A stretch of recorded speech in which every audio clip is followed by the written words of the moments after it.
apart from my experience, I also read a book by Mr. Emiliano Manahan, Empowering Abused Husbands.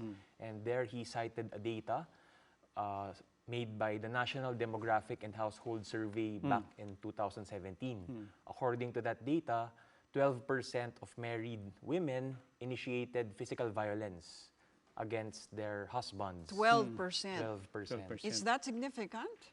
No, that's a very small margin. I know, right. But I believe that doesn't mean that we should deprive them of equal protection. No, but wait, under why is the that law. not significant? 12% of all the people, essentially of all marriages. Diba? But then, conversely, you're also talking about roughly 88%, I guess, of cases where it's the other way around. And that's hugely much more than 12. So hence the need for the VAWC. The VAWC, as you know, and as I understand it, is a way to achieve legal equality to compensate what is naturally, physiologically, an imbalance. And even to a certain extent, emotionally also, right? I mean, we all know that even if I wanted to slap you, you could always stop me and you would be more powerful in stopping me than I would be in slapping you. Oh, I don't know about that. I mean, let me ask Congressman, your experience. Ano yung reality dito? Because there's a lot of assumptions here na mas malakas ang mga lalaki and so on. But, I mean, give us your own personal insights on, I mean, I imagine there are cultural things that go into this also. Yung sasabihan kang, wag kang mananakit, wag mo pagbubuhatan ng ang babae. But we'll take it from your experience, sir. Yes, speaking of power, I believe that domestic violence is a power and not a gender issue.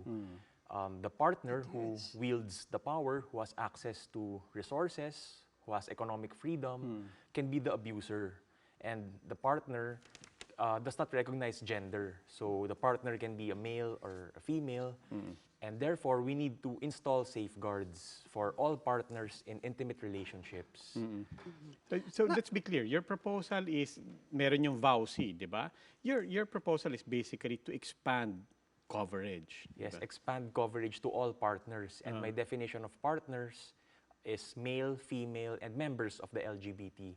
Because I recognize that members of the LGBT can also be involved in an intimate relationship where there is domestic violence. Okay, but wait, doesn't this negate the VAWC? The VAWC took a long, long time to actually get enacted into law, precisely because Congress is made up mainly of males. And by pushing this, you're negating it, because then what will happen is husbands can now actually also invoke the same law to say that they're being abused by their female spouses. I don't think that there is negation of the law because we are not depriving anyone of rights here. Instead, we are expanding, we are making the law more inclusive so that everyone can enjoy the mantle of protection under the law. But for example, there's a temporary protection order under the VAWC now, where if the female spouse really feels that her life is threatened by an abusive husband, she can actually, or any member of her family, and even a friend, can go to the barangay and say, I need a TPO to make sure that this husband of mine who keeps beating me up does not enter my household and I am protected. If you reverse that, it's the other way around. Can you actually imagine a TPO being issued against a woman? What if it's done in the middle of the night, 11 o'clock, and all of a sudden the woman has no place to come home to just because the husband now has rights to a TPO under a VAWC that's expanded?